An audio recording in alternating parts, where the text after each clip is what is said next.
Hello and welcome to The Leak, the only news show that no longer exploits the labour of caged correspondents and will from here on out be using the only humane solution, holographic correspondence. I'm Rose Bishop and this is The Leak. Now let's get to the news headlines. First up, more than 20,000 Christians have signed a petition calling for the cancellation of Good Omens, the television series adapted from Terry Pratchett and Neil Gaiman's 1990 fantasy novel. However, in their mad rush to be outraged rather than right, they addressed their petition to Netflix despite the series being made by Amazon Prime.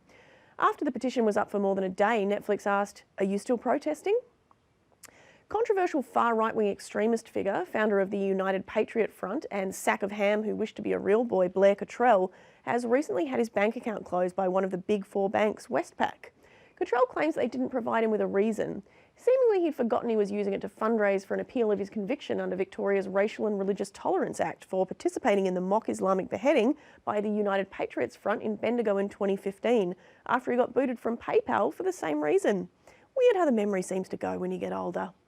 It takes a particular kind of awfulness for us here at The Leak to rally behind a decision made by both an exploitative bank and the avatar of poor personal choices himself, Elon Musk. Westpac got done for irresponsible lending in a post-GFC world, and I'm still celebrating their choice.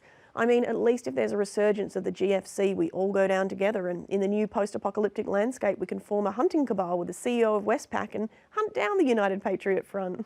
At least you know the CEO of Westpac is reliably shifty. In upsetting white people news, as of October 2019, tourists will no longer be able to climb Uluru. Senior traditional owner and chairman of the park board, Sammy Wilson, was at Uluru for the announcement, and in a written speech said the site had deep cultural significance and was not a theme park, which is for the best. There are enough sites where we could build colonialism land already in Australia, the whitest place on earth. Millions of Hong Kong locals turned out to protest a controversial extradition law, and in an unexpected show of support, two prominent adult sites shut down temporarily, displaying messages of support and encouragement for site visitors to attend the life or death protests instead of jerking off at home. They also reminded them that sexy protesters were in their area, begging for them to help them out with their great big signs. Netflix, realistically the first entity in your life who'll know if you've died, changed the media landscape when it changed its model from rental to streaming and popularised the phrase binge watching, removing the shame of spending a weekend locked in your apartment watching box sets of 90s TV shows from the safety of your pizza box fort. It even coined its own horrible variation on the term, calling viewers binge racers. CEO Reed Hastings, seen here announcing Your Grandmother's Netflix special, publicly embraced the idea so much that he's called Sleep the company's biggest competitor, which it wouldn't be if they would just get off my back and stop judging me for trying to finish the new season of BoJack Horseman before my idiot co-workers ruin the big twist ending. But now there are reports that the company has instructed actors promoting new shows to avoid the B word. The B word is binge. I mean, come on Netflix, the binge word, that's cute. You're in Australia now, you're messing with the big binge boys. Our most beloved Prime Minister was a man who we as a country forced to scull a beer every chance we got right up until he died.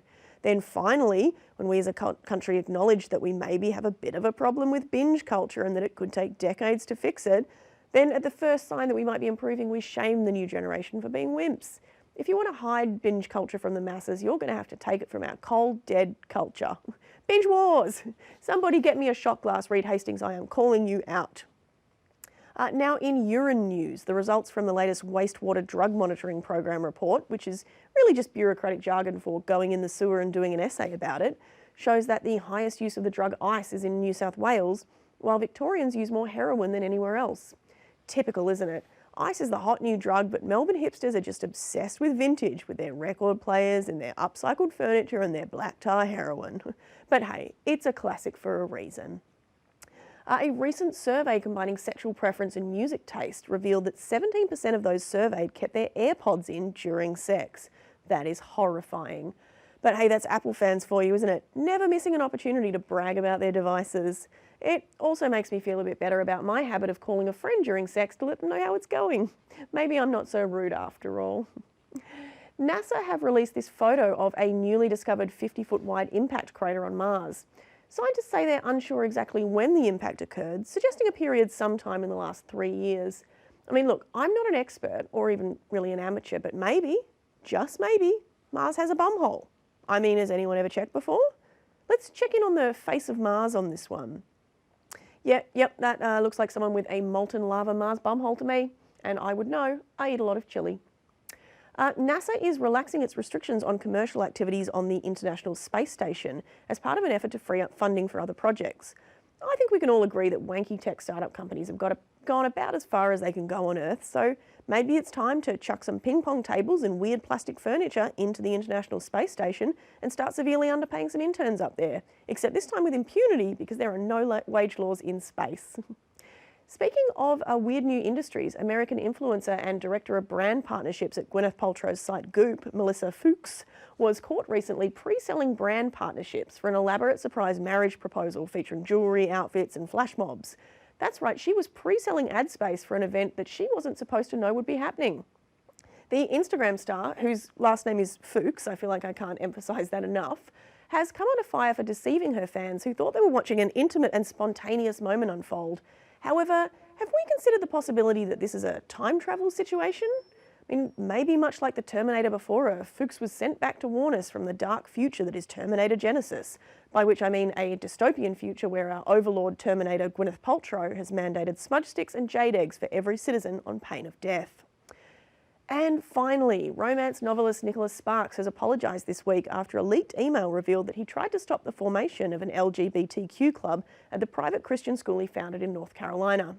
While his apology does look sincere on the surface, I think we all know that if he really wanted to convince people he was sorry, he would have delivered his apology while crying sexily in the rain.